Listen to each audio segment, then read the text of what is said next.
Liverpool fans are buzzing with excitement over the possible signing of Alexander Isak. The Swedish striker is seen as the perfect addition to strengthen the attack, and supporters believe his arrival could boost the team's chances of competing for major trophies.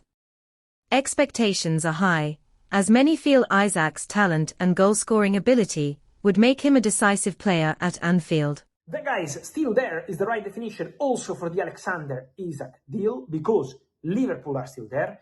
Liverpool are still prepared to bid if and when Newcastle will open doors to this move. Alexander Isak is doing his part in this story because Alexander Isak is not changing his stance. The player will not be available for the opening game against Aston Villa. Meanwhile, Newcastle today, after signing Malik Chow, 40 million euros from Milan, package also included.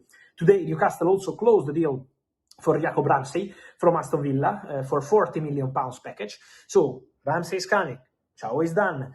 Newcastle are working on the market, also looking at a striker, but obviously if they find a striker and they decide to let Alexander Isak go, trust me, Liverpool will be very ready to sign an official bid and to go in a very strong way for Alexander Isak in the final days of the window.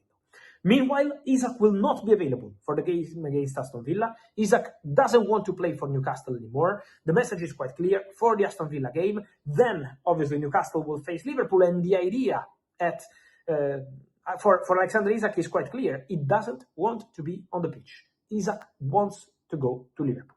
So the position of the player remains very clear. The position of the player is really important in this saga. Liverpool are ready, waiting for Newcastle. And Newcastle now are in a position where they have to make a decision for Alexander Isak with a bit more than 2 weeks to go, but the Premier League is about to start, and obviously this kind of case is going to have an important impact on their plans for present and for future.